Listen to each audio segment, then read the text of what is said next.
Hey, hello everyone. So let's open Houdini, and before start we need to set up the project, the stuff to be organized, because to be organized is one of the most important stuff in VFX. Okay, I'm gonna do like a very quick overview of the stuff that we are gonna touch. Like, for example, the first stuff that we need to touch is that toggle. This is the real-time toggle. We need to activate this toggle if we want to work like in real-time animations and stuff. So another stuff that is very important is the global animation options. By clicking here, we are gonna set up, first of all, this is gonna be 24. This is the timeline. You're gonna start from the 10:01, because sometimes we need the pre-roll. I don't know this. Let's put like I don't know, 2000. So in production, sometimes, and even in Vellum and cloth, we receive the character and he is in T-pose.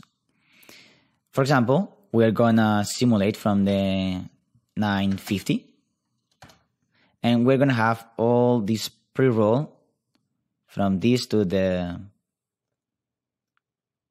10:01. Maybe we can put like less.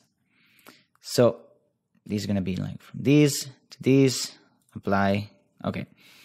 So we're gonna have this pre-roll that we are gonna simulate the cloth, and then the character is gonna start like moving, but the cloth is gonna be like already set. So usually it's better to work in this. Now when we import the FBX from Mixamo, maybe this is gonna change, but we will change it as soon as possible. Okay, and from these windows it's okay. Let's close this.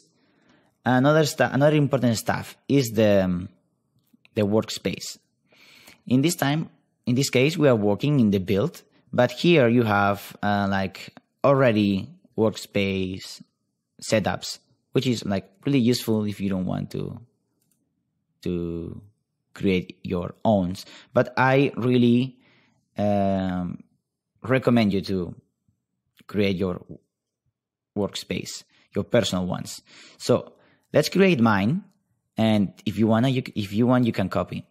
So first of all, let's close these tabs. Let's bring this to this part, and maybe let's close that ones too. And we have just one, the object. Here we will create the nodes. If you type the tab and you type like geo, you will create a geo node. Okay, this is the basics. I'm not gonna spend a lot of time explaining Houdini. Okay, you will see as we develop the project. But we're gonna have this big node graph windows, and remember that Houdini is a mouse-based software. So maybe if we put the mouse here, we will have a different options that if we put the mouse here. For example, if we put the mouse in the node graph and we press D, we will get the network view display options. But if we go to the viewport and we type D again, we'll have the display options, which is kind of cool, right? You copy me. So let's finish with this one. In this part, if you press P on your keyboard, you will get the parameters. And I prefer to work like this big, because sometimes I'm working like this and it's much better to work with this. Another cool stuff to know is that, oh shit. No. Sorry. Is that pressing this plus, you can add your tabs as you want. Like, for example, you can put the material palette if you are going to use it. I like to put the, what else? Parameter display data tree hand animation. Nope. I don't like to put anything else here. Let's keep the material palette. And another cool stuff important in this section is that, for example, you can say like, I don't like mark these parameter windows floating here. Okay, copy, no problem. Just press P again and go here and split in top bottom. You can do that. If you don't like top bottom, you can put split like left right. Okay, so here you can put the parameters, and it's gonna be the parameters of this. Okay, another cool stuff is the pins. As you can see here, we have the pins. So for example, if I want the parameters that not be related with these windows, I can switch the pin to number 9, this to number 1, and this to number 1. So these windows is going to show me what we have in these windows, but the parameter windows is not going to show the parameters of these two windows. If we don't have another stuff, it's going to show this, but you copy me, right? This is another way to work, like split screens. Cool. So I like to have this and this. Another cool stuff, because if you are working with double screens, if you go to Windows and you go to new floating panel, you will have this floating panel that you can put it in the secondary display and work like this. And you can put, like, for example, just the render stuff. You can go to this, maybe you can put the spreadsheet here.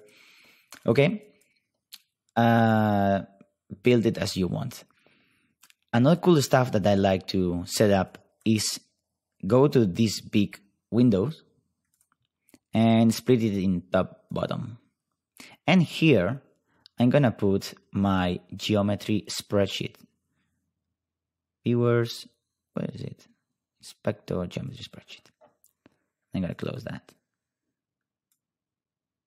Okay, and I like to have it like here, like this.